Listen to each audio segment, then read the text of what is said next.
Worship act पर supreme court में ओवैसी की याचिका लगाई गई थी। वर्शिप एक्ट सख्ती से लागू करने की मांग यहां पर की गई थी। तो आपकी जानकारी के लिए आपको बताते चलें कि प्लेसेस ऑफ वर्शिप एक्ट को लेकर के लगातार एआईएम प्रमुख असदुद्दीन ओवैसी हमलावर हैं। उनकी तरफ से मांग की जा रही है कि बाबरी मस्जिद के बाद लगातार मस्जिदों को निशाना बनाया जा रहा है। सुप्रीम कोर्ट में याचिका लगाई गई उनकी तरफ से कि प्लेसेस ऑफ वर्शिप एक्ट सख्ती से लागू किया जाए ताकि ये जो हिंसक घटनाएं हो रही हैं इन पर काबू पाया जा सके।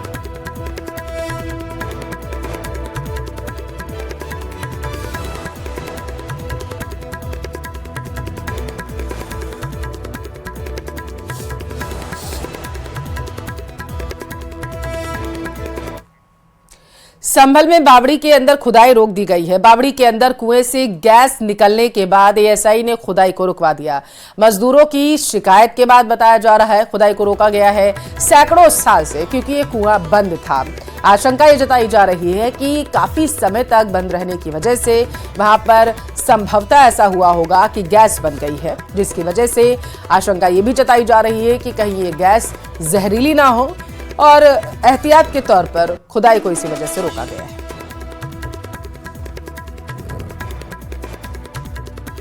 ये जो है धुआं के वजह से जो बंद कर दिया गया। कोई गैस से पीड़ित हुई? हाँ जी। तो एएसआई की टीम भी आई थी, क्या कह के गई थी? वो ये रुकवा गई थी, बोले इतना ही रहने दो क्योंकि ये बाद में जो है इस चीज को करेंगे। अरे कितने दिन से आपकी यहाँ लेबर जो काम कर रही है? यहाँ जो है 13वां दिन है आज। कितनी लेबर होगी आपकी? मेरी जो लेबर 12-13 लेबर चल रही है। इसकी वजह थोड़ा सा जो अंदर से प्रतीत हो रहा है धुआं निकलता हुआ, जो इसके अंदर की भूमि में मट्टी जमी हुई है उसकी गैस महसूस हो रही है और स्टाफ इस वजह से थोड़ा सा कार्य करने में ऑक्सीजन की कमी होने के कारण भी स्टाफ काम नहीं कर पा रहा है और इसको प्लानिंग के तहत काम किया जाएगा। संभल लगातार सुर्खियों में बना है। अभी तक मंदिर, मस्जिद और बावड़ी को लेकर चर्चाओं का दौर था, लेकिन अब विवादों का सेंटर पॉइंट बन गई है सत्यव्रत पुलिस चौकी। दावा किया जा रहा है कि जिस जमीन पर पुलिस चौकी का निर्माण किया जा रहा है वो जमीन वक्फ बोर्ड की है। इसी को लेकर प्रशासन के सामने दस्तावेज भी पेश किए गए थे, लेकिन उन दस्तावेजों की जांच के बाद ऐसा कोई सबूत नहीं मिला है जिससे यह तय किया जा सके कि जमीन वक्फ बोर्ड की है। सत्यव्रत पुलिस चौकी के निर्माण के क्रम में कुछ दस्तावेज कल हमें मिले। हमने उनका परीक्षण किया।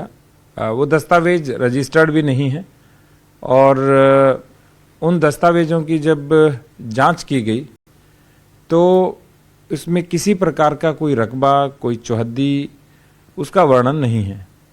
तो जो प्राइमरीली है उन दस्तावेजों के आधार पे कुछ कहा नहीं जा सकता है और हमने कहा भी है यदि आपके पास और भी कोई दस्तावेज है तो आप लेके आएं, हम नियमानुसार कार्रवाई करेंगे। बताया जा रहा है कि इस सिलसिले में हिंदू पक्ष की ओर से भी आवेदन आया है, जबकि मुस्लिम पक्ष की तरफ से दस्तावेज पेश किए गए। प्रशासन का कहना है कि पुलिस चौकी की जमीन से जुड़े विवाद को लेकर किसी भी तरह की पड़ताल के लिए प्रशासन तैयार है। हिंदू पक्ष की ओर से भी एक आवेदन आया है और दूसरे पक्ष की ओर से कोई आवेदन तो नहीं आया, किंतु दस्तावेज आए थे। तो उनका जो परीक्षण किया गया उनके सत्यापन में ऐसा कुछ मिला नहीं और न ही उनका कोई टाइटल उसमें बन रहा था। हमने 2 लोगों की टीम बनाई है और दोनों की टीम मिल करके जांच कर रही है और जो भी रिपोर्ट आएगी उसके बारे में आपको अवगत करवाएंगे। इस मामले में विवाद तब और बढ़ गया जब एआईएमआईएम के चीफ असदुद्दीन ओवैसी ने इस सिलसिले में एक ट्वीट करके मामले को हवा दे दी। संभल की मस्जिद के सामने, संभल की मस्जिद आसार कदीमा का प्रोटेक्टेड मॉन्यूमेंट है। प्रोटेक्टेड मॉन्यूमेंट का कानून यह है कि उसके 100 मीटर के अतराफ में कोई तामीरी नहीं हो सकता। यह पार्लियामेंट का कानून है। मगर यह कौन सी संभल की पुलिस है जो आसार कदीमा के प्रोटेक्टेड मस्जिद के 100 मीटर नहीं बल्कि उसके 5 फीट के फासले पर आउटपोस्ट बना रहे हैं और वो आउटपोस्ट वक्फ की जमीन में बना रहे हैं। मुरादाबाद के 39A में वो वक्फ का दर्ज है, सुन्नी वक्फ बोर्ड में दर्ज है, वहां पर संभल की पुलिस बना। हमारे पास ऐसा कोई भी तथ्य या प्रमाण नहीं है। यदि कोई भी लेके आता है तो हम उसका परीक्षण करेंगे और नियमानुसार कार्रवाई करेंगे। विवादों की इस तपिश के बीच संगीनों के साए में तेजी से पुलिस चौकी का निर्माण किया जा रहा है। संभल की सुरक्षा से जुड़ी ये तैयारियां ऐसे वक्त में हो रही हैं जब 24 नवंबर 2024 को शहर एक ऐसी हिंसा का गवाह बन चुका है जिसने इतिहास के जख्मों को फिर से हरा कर दिया था। दुनिया की सबसे बड़ी त्रासदी के लिए जिम्मेदार जहरीले रसायनों वाले कचरे को आखिरकार 40 साल बाद भोपाल शहर से बाहर कर दिया गया। यह कचरा भोपाल से पीथमपुर भेजा गया जहां इसको नष्ट किया जाएगा। यह कचरा उसी यूनियन कार्बाइड फैक्ट्री परिसर में रखा हुआ था जहां से लीक हुई जहरीली गैस ने 10,000 लोगों से उनकी जिंदगी छीन ली थी। यूनियन कार्बाइड में 40 साल से दफ्न ये जहरीला कचरा जो है यहाँ से ले जाने की प्रोसेसिंग शुरू कर दी गई है और इस कचरे को भोपाल से निकालकर ग्रीन कॉरिडोर के जरिए लगभग 250 किलोमीटर की दूरी तय करके इसे पीथमपुर धार में ले जाया जाएगा जहाँ इस कचरे का निष्पादन किया जाएगा। 337 टन ये कचरा बताया जा रहा है। इसमें से पहले चरण में 37 टन कचरे को जलाने की कार्यवाही वहाँ की जाएगी और इस कचरे को 12 बड़े बड़े कंटेनर में पैक किया गया है और ये स्टील प्लेटेड कंटेनर हैं जिनसे बाहर किसी तरह के प्रदूषण फैलने का कोई खतरा नहीं है। पुलिस ने इसके लिए विशेष तौर पर जो है ग्रीन कॉरिडोर बनाया है जिनके जरिए इस कचरे को जो है पीथमपुर तक ले जाया जाएगा। 250 किलोमीटर की दूरी तय की जाएगी और लगभग 5 से 6 घंटे में ये कंटेनर जो है वो पीथमपुर पहुंच जाएंगे। हालांकि पीथमपुर में भी कचरा जलाए जाने का विरोध हो रहा है, वहाँ के लोगों ने इसका काफ़ी विरोध किया है। भोपाल में भी इस चीज़ का विरोध हो रहा है कि आखिर इस जहरीले कचरे की सिर्फ ऊपरी परत ही क्यों हटाई गई है, जबकि लोगों का कहना है कि इस यूनियन कार्बाइड के परिसर में कई सारे ऐसे टैंक हैं जो यहाँ ज़मीन में दबे हुए हैं। उस कचरे को ज़्यादा जहरीला माना जा रहा है, उसको हटाए जाने की ज़रूरत थी, लेकिन हाईकोर्ट के आदेश के तहत जो है अभी फिलहाल 337 टन कचरे को हटाने की परमिशन दी गई है। पश्चिम बंगाल के 24 परगना में टीएमसी नेताओं के बीच आपस में ही संग्राम छिड़ चुका है। वाकया उस वक्त का है जब पार्टी के स्थापना दिवस के मौके पर 2 गुटों में भिड़ंत हो गई। आलम यह हो गया कि लाठी चार्ज की नौबत आ गई थी।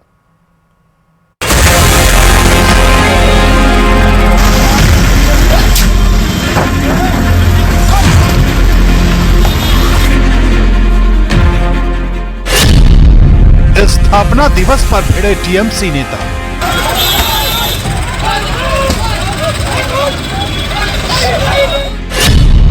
अराबुल इस्लाम और शौकत मोल्ला के समर्थकों में संग्राम।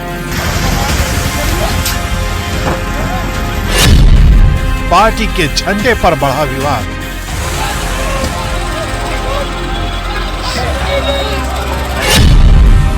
पुलिस को करना पड़ा लाठीचार्ज।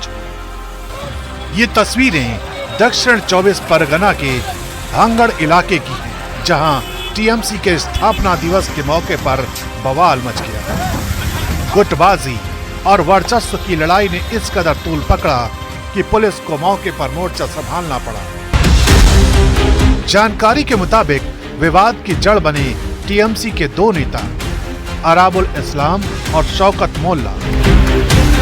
बताया जा रहा है कि विवाद उस वक्त बढ़ा जब अराबुल इस्लाम ने पार्टी का झंडा फहराया और इसी दौरान वहां खड़े शौकत मोल्ला के समर्थकों ने अराबुल और उनके समर्थकों पर हमला बोल दिया।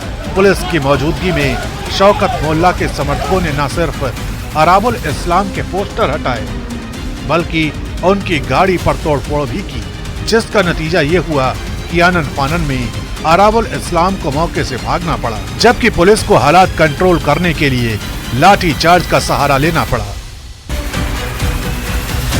अराबुल इस्लाम का आरोप है कि शौकत मोल्ला के इशारे पर यह हमला किया गया। गाड़ी भेंगे আরাবুল ইসলামের উপরে আক্রমণ করে আরাবুল ইসলামকে তৃণমূল থেকে হটানো যাবে না, যেহেতু অভিষেক বন্দ্যোপাধ্যায় মমতা বন্দ্যোপাধ্যায়ের নেতৃত্বের প্রতি আস্থা রেখে আমি যতদিন বেঁচে থাকবো ততদিন তৃণমূলের ঝান্ডা মমতা বন্দ্যোপাধ্যায় অভিষেক বন্দ্যোপাধ্যায়ের নির্দেশ আদেশ মেনে ততদিন আমি চলবো। যারাই গাড়ি ভাঙুক আর আমার উপরে আক্রমণ করুক, এটা পরিকল্পনা করে করেছে। যাচ্ছে কে কোথায় কি করছে এটা আমাদের খুব বেশি জানা নেই। আপনাদের কাছে যখন শুনলাম আমি একটু খোঁজ নিয়ে দেখব। আরাবুল ইসলাম তো আপনাদেরই দলেরই একজন। কে আরাবুল ইসলাম আমাদের দলের কোনো জায়গায় নেই। মমতা বন্দ্যোপাধ্যায় আমাদের প্রিয় দিদি এবং আমাদের সর্বভারতীয় সাধারণ সম্পাদক অভিষেক বন্দ্যোপাধ্যায়। टीएमसी में हुई इस भिड़ंत पर मंत्री फिरदास हकीम का भी रिएक्शन आया है। उन्होंने पार्टी कार्यकर्ताओं को इसके लिए नसीहत जारी की है। সুতরাং আমি বলবো না যে তৃণমূল কংগ্রেস যারা করছে তারা গঙ্গা জলে চান করে এসছে। মাথা গরম মানুষ আছে, তাদেরও বোঝাতে হবে।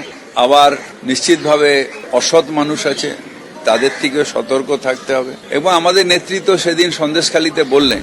टीएमसी में छिड़े इस संग्राम ने पार्टी की अनुशासन की नीतियों पर एक बार फिर सवाल खड़े कर दिए हैं। वो भी तब जब विपक्ष की तरफ से टीएमसी नेताओं और कार्यकर्ताओं को लेकर सवाल किए जाते रहे।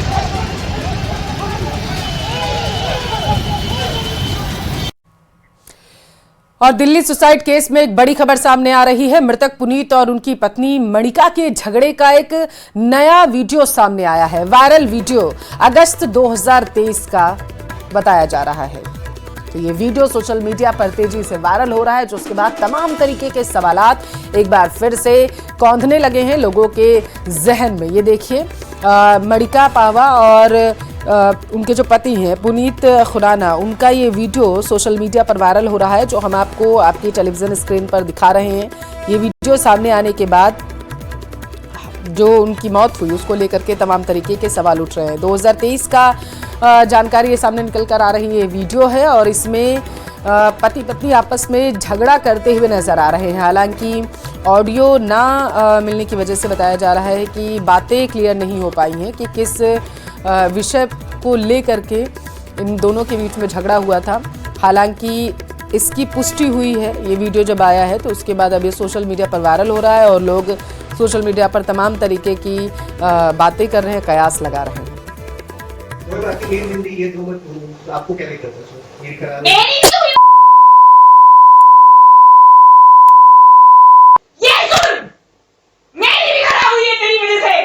आपको क्या दिक्कत? तुम्हें नहीं करना जवाब दे देना, तो तेरे घर के सबके नंबर है। हाँ, सबको लेकर और ढिंडोरा पीट के अब तेरी गली के अंदर बिल्कुल एनी डे ओवर कॉन्फिडेंस है। रोइयो पे फोन पे कोई बात नहीं। तो ये 2023 का वीडियो है जो अभी आपने ऑडियो के जरिए सुना कि दोनों के बीच में, मणिका और पुनीत के बीच में क्या बातचीत आखिर हो रही थी।